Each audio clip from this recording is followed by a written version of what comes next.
व्हिडिओमध्ये निओनॅटल रिससिटेशनचे 1 लाइनर्स आणि काही प्रिव्हियस इयर्स क्वेश्चन्स पाहणार आहोत. Okay, let's go. Golden minute हा म्हणजे जर बेबी आता बॉर्न झाला, ठीक आहे, बेबीची आत्ता बर्थ झाली आणि त्यानंतरचा जो 1 मिनिट असतो, आपण त्या 1 मिनिटला म्हणतो की हा आहे आपल्यासाठी गोल्डन 1 मिनिट. तर बेबीची बर्थ झाल्यानंतर आपण पहिल्यांदा काय बघणार की बेबी क्राय करत आहे का. ओके, जर बेबी क्राय करत नाही आहे किंवा आपल्याला वाटतं की he is struggling for the breath, then आपण पहिल्यांदा काय करणार की त्याला प्रोव्हाइड करणार वार्म एन्व्हायरमेंट. आपण त्याची पोझिशन बघणार. त्याच्यानंतर पोझिशन म्हणजे काय, तर आपण त्याला स्निफिंग पोझिशनमध्ये, स्लाइटली एक्सटेंड पोझिशनमध्ये ठेवणार. आपण त्याचे एअरवे हे सुद्धा क्लिअर करणार. त्याच्यानंतर आपण त्याला ड्राय करणार आणि आपण त्याला स्टिम्युलेट द्यायचा ट्राय करणार की बॅकरप करणार. हे काही जे बेसिक गोष्टी आहेत ह्या आपण करणार. ओके, तर आपण पाहूया एकदा. इनिशियल स्टेप्स काय आहेत आपल्या? Warm, position, clear airway, dry आणि स्टिम्युलेट. स्टार्ट रिससिटेशन कधी? जेव्हा आपल्याला वाटतं की बेबी काय आहे, ॲपनिक. पण तरी पण बेबी काय आहे, ॲपनिक म्हणजे नो ब्रीथिंग, बेबी ग्रास्पिंग करत आहे. किंवा जर हार्ट रेट हा लेस दॅन 100 असेल, त्यावेळी आपण काय ट्राय करणार आहे की स्टार्ट करणार resuscitation. Okay, most important step काय आहे, तुम्ही व्हेंटिलेशन देत आहे पण कसं पाहिजे ते इफेक्टिव्ह पाहिजे. Warm is provided using the radiant warmer. हे आपण जेव्हा बेबी कॅचला वगैरे जातो त्यावेळी आपल्याला कळतं की तिथे एक ठेवलेलं आहे, त्याच्यामध्ये लाईट आहे आणि खूप जास्त वार्म टेम्परेचर आहे. त्याला आपण रॅडियंट वॉर्मर म्हणतो, जे बेबीसाठी गरजेचं आहे. कारण बेबी जेव्हा बाहेरच्या वातावरणामध्ये येतो तेव्हा बाहेर खूप सारं कोल्ड वातावरण असतं, बेबी टॉलरेट करू शकत नाही ते वार्म, आणि आपल्याला हायपोथर्मियाची भीती असते, म्हणून आपण त्याला वार्म टेम्परेचर हे प्रोव्हाइड करतो. हेड पोझिशन आपण इथे जी पाहिली ती पोझिशन, तर ती पोझिशन ही स्निफिंग पोझिशन असते, म्हणजे खूप जास्त ओव्हर एक्सटेंड पण नाही, फ्लेक्स पण नाही, तर नॉर्मली स्लाइटली आपण एक्सटेंड करतो. सक्शन ऑर्डर हे खूप इम्पॉर्टंट आहे की सक्शन ऑर्डरचं काय आहे. तर सक्शन ऑर्डर आपण माऊथमधून करतो आणि नंतर नोजमधून. तर हे असं का करतो? जर आपण पहिल्यांदा जर माऊथमधून सक्शन ऑर्डर आपण जर नोजमधून जर आधीच चालू केली तर काय होणार, जर नोजमधून आपण जर सक्शन ऑर्डर करत आहोत नोजमधून, तर नोजमधून जर सक्शन ऑर्डर करतो तर बेबी काय करणार की माऊथमधून ब्रिदिंग करण्याचा ट्राय करणार, आणि ज्यावेळी तो ब्रिदिंग करायचा ट्राय करेल माऊथमधून त्यावेळी काय होणार की अस्पायरेशनचे चान्सेस आहेत. पण जर आपण माऊथमधून आधी सक्शन केलं तर नोज हे ओपन आहे, सो तो ब्रीथ करू शकतो नोजने, त्याच्यामुळे अस्पायरेशनचे चान्सेस हे कमी होतात. म्हणून आपली सक्शन ऑर्डर ही अशी असते, first mouth and then nose. So mouth and then nose. Drying and stimulation with a warm towel and gentle backrub. हे पण आपण पाहिलं की वार्म करतो आपण, बॅकरप करतो. हे झालं. हार्ट रेट जर लेस दॅन 100 असेल ना, आपण आत्ताच पाहिलं, तर आपण काय करणार आहे, PPV चालू करतो. PPV म्हणजेच काय, तर पॉझिटिव्ह प्रेशर व्हेंटिलेशन हे चालू करतो. आणि आपला PPVचा रेट किती पाहिजे, तर तो रेट असतो 40 to 60 beats per minute. Okay, rate किती, 40 to 60 beats per minute. Devices for PPV, तर आपण काय करतो की bag and mask, flow inflating bag, self inflating bag, TP's resuscitation. हे तर आपण इथं लिहूया की बॅग अँड मास्क मोस्टली आपण हेच यूज करतो. Okay, PPV positive pressure ventilation.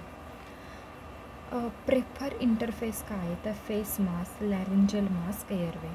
पण आपण हे पण केलं. ओके, आणि त्याच्यानंतर परत एकदा आपण पाहिलं, पण आपला हार्ट रेट किती येत आहे, लेस दॅन 60 येत आहे, लेस दॅन 60 येत आहे. आणि किती सेकंडसाठी, आपण 30 सेकंडसाठी PPV दिला. आपण पाहिलं तर हार्ट रेट लेस दॅन 60 येत आहे, तर आपण लगेच काय बोलणार की ओके, आता आपण काय करूया, तर चेस्ट कॉम्प्रेशन्स चालू करूया. ओके, चेस्ट कॉम्प्रेशन्स चालू करा. आणि कॉम्प्रेशनचा रेशो हा काय असतो, 3:1. म्हणजे काय, तर तू 3 टाइम्स कॉम्प्रेशन देत आहे आणि 1 ब्रीथ देत आहे. 3 कॉम्प्रेशन्स 1 ब्रीथ, लाईक तसं. हे 90 कॉम्प्रेशन्स आणि 30 ब्रीथ्स आपण हे पर मिनिट देतो. तर हे खूप इम्पॉर्टंट आहे. 3:1 रेशो असतो निओनॅटल रिससिटेशनमध्ये. कॉम्प्रेशन आणि व्हेंटिलेशन्स. कॉम्प्रेशन्स म्हणजे आपण जे चेस्टवरती देतो, व्हेंटिलेशन म्हणजे आपण जे बॅक मास्कचा यूज करून देतो. चेस्ट कॉम्प्रेशनची लेंथ किती पाहिजे, तर 1/3. म्हणजे आता सपोज हा आपला सपोज आपलं अँटेरियर हे पोस्टेरियर, तर ही केल्यानंतर जर 3 पार्ट झाले तर त्यातला जो 1/3 हा एवढी आपली ब्रीथ हे पाहिजे की आपले डेप्थ पाहिजे आपण ज्यावेळी कॉम्प्रेशन्स देतो तेव्हा. 2 thumb in circling technique prefer for the compression. हे माहिती आहे ना, आपले दोन्ही थेंब इथं पाहिजेत. ओके. आणि मग आपण जे देतो त्या टेक्निकला आपण बोलतो की 2 thumb in circling. Heart rate steel परत एकदा आपण पाहिलं की आपण चेस्ट कॉम्प्रेशन्स पण दिले आपण. आणि परत एकदा पाहिलं तरी पण जरी आपला हार्ट रेट हा लेस दॅन 60 येत आहे 30 सेकंडच्या व्हेंटिलेशन नंतर, तर आपण आणि कॉम्प्रेशन नंतर तर आपण काय देणार आता बेबीला, इपिनेफ्रिन देणार. ओके. इपिनेफ्रिनचा डोस किती असतो, 0.01 to 0.03 mg/kg. म्हणजेच आपण 0.2 ml/kg एवढं यूज करू शकतो. सोल्युशन असतं 1:10,000 सोल्युशन. डोस लक्षात ठेवा 0.2 ml/kg. इपिनेफ्रिन प्रेफर रूट आहे आपला IV किंवा अंबिलिकल वेन. अंबिलिकल वेन हे खूप इम्पॉर्टंट आहे. अंबिलिकल वेनमधून आपण देतो. इपिनेफ्रिन डोस IV जर नाही आहे, अवेलेबलच नाही आहे, तर आपण मग हा वाला डोस देतो. No role for the routine oxygen unless baby is a bradycardia or the sinus. हे खूप इम्पॉर्टंट आहे की रुटीन ऑक्सिजन आपण बेबीमध्ये देत नाही. म्हणजेच आपण 100% ऑक्सिजन देत नाही, कॉन्ट्राइंडिकेटेड. ओके, नाही देत आपण हा. तर मग आपण टार्गेट ऑक्सिजन सॅच्युरेशन आपलं किती आहे, तर पहिल्यांदा आपण 60 to 65 देतो. त्याच्यानंतर आपण 85 to 95 बाय 10 मिनिट्स. पण स्टार्टिंगला आपण हा फक्त 60 to 65%च देतो. आणि हे खूप खूप खूप इम्पॉर्टंट आहे. आपल्याला असं वाटतं की आपण 100% द्यायला पाहिजे, पण आपण देत नाही 100%. आपण किती देतो, 60 to 65% पहिल्या मिनिटमध्ये, 85 to 95% बाय द 10 मिनिट्समध्ये. Room air prefer for the term newborn PPV. Room air is okay. रूमेअरमध्ये किती असतं, मोस्टली 60 to 65 पकडूया आपण. प्री टर्म बेबीजमध्ये less than 32 weeks may need oxygen supplements. Okay. Chest compression start कधी केलं तर आपण चेस्ट कॉम्प्रेशन जेव्हा हार्ट रेट हा लेस दॅन 60 होता, even after the 30 second of the effective ventilation. Use pulse oximeter on the right hand preductal. Meconium stained liquid with non vigorous baby. जर meconium staining झालं आणि vigorous नाही आहे तर आपण PPV, आपली पहिली स्टेप तीच आहे, काय PPV स्टार्ट करा. डू नॉट सक्शन ट्रॅकिकार्डिया, रुटीनला आपण नाही करत. Resuscitation equipments must be ready एवढी. हे खूप इम्पॉर्टंट आहे. जरी आपल्याला वाटतं की बेबी ओके आहे, सगळं ओके चाललं आहे, मदर पण ओके आणि आता बेबी डिलिव्हर होणार आहे आणि काही गरज नाही आहे ह्या इक्विपमेंट्सची, पण असं नाही आहे. प्रत्येक डिलिव्हरीच्या वेळी रिससिटेशन इक्विपमेंट्स हे तिथं रेडी पाहिजे. Umbilical Wien is prefer. Umbilical when he prefer आहे इमर्जन्सी ड्रग ॲडमिनिस्ट्रेशनसाठी, इपिनेफ्रिनसाठी, खूप साऱ्या प्रोसिजरसाठी. बेबी जर आता डिलिव्हर झाला तर आपण अंबिलिकल वेन कॅथेटरायझेशनसुद्धा करतो आणि खूप इम्पॉर्टंट आहे umbilical vein. Do not delay ventilation for the intubation or the suctions. म्हणजे इंट्यूब करायचं किंवा सक्शन करायचं याच्यासाठी आपण व्हेंटिलेशन डिले करू शकत नाही. व्हेंटिलेशन हे लगेच करायचं. आपण पाहिलं इथे apneic grasp, heart rate less than 100, लगेच इमिजिएटली व्हेंटिलेशन चालू करायचं. End of resuscitation if no heart rate after the 10 minutes. Okay, आपण हे केलं, सगळं केलं. ओके, इपिनेफ्रिन पण दिला, सगळं झालं आणि 10 मिनिट आपण सगळं पाहिलं आणि तरी पण हार्ट रेट नाही आहे. मग आपण काय करणार, stop. Most effective intervention is ventilation. When to stop resuscitation if the no heart rate after the 10 minutes of continued resuscitation. NEO guideline follows a American Academy of the Pediatric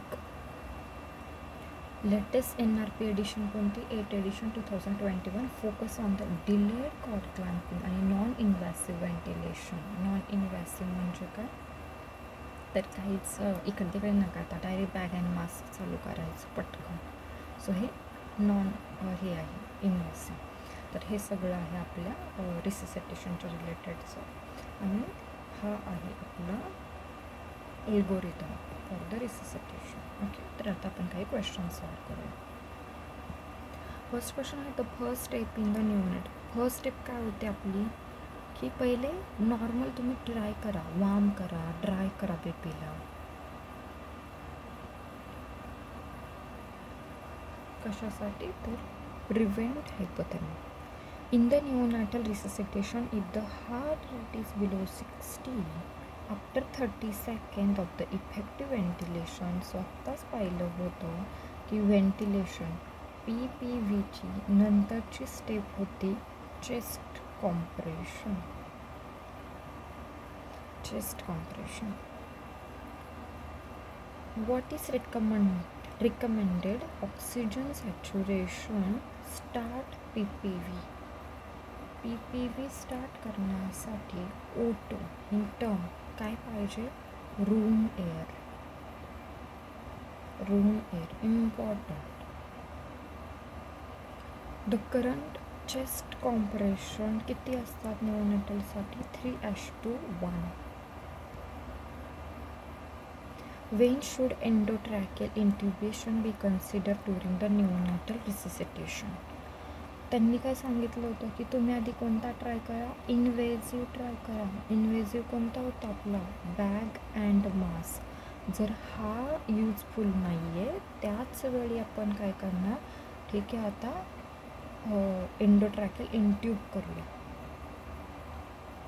Which drug recommended intravenous administration during the resuscitation if the heart rate remains less than 60 minutes? After ventilation, after compression, it's the epinephrine. किती होता 0.2 ml per kg. 1:10,000 dilution. Apgar score includes all of the following. Apgar. Appearance, pulse means heart rate, grimace, activity and respiration. Okay. Muscle tone आहे कशामध्ये ते ॲक्टिव्हिटीमध्ये. Heart rate आहे पल्समध्ये ते. Respiratory efforts आहे येस रेस्पिरेटरी. ब्लड ग्लुकोज नसतो ना आपल्या अपगारमध्ये. What is the recommended initial inflammation pressure. Initial inflammation pressure peak inspiratory pressure for PPV. तर काय असतो हा इम्पॉर्टंट आहे की तुमच्या PPVसाठी पीक इन्स्पायरेटरी हा 20 to 25 सेंटीमीटर H2. इम्पॉर्टंट आहे आणि न्यू क्वेश्चन आहे UPSCमध्ये आले. 20 to 25 centimetre H2 is used to open the lungs during the PPV. How often should the heart rate be assessed during the neonatal resuscitation? Every 30 seconds. खूप important आहे. 30 seconds. Every 30 seconds तुम्हाला रिअसेस करायचं. Which of the following is not indication of the neonatal? कोणतं आहे की जे नाही indication नाही. अब्सेन्स ऑफ ब्रीदिंग आहे ना त्यावेळी तर करायचंच आहे आपलं resuscitation. Heart rate less than 100 yes करायचं आहे. Cyanosis yes. Good muscle tone आहे. स्पॉन्टेनियस ब्रीदिंग तर गरज नाही आहे. सो हे आहे answer. Okay, that's it. These are the questions related with the newborn resuscitation. Thank you.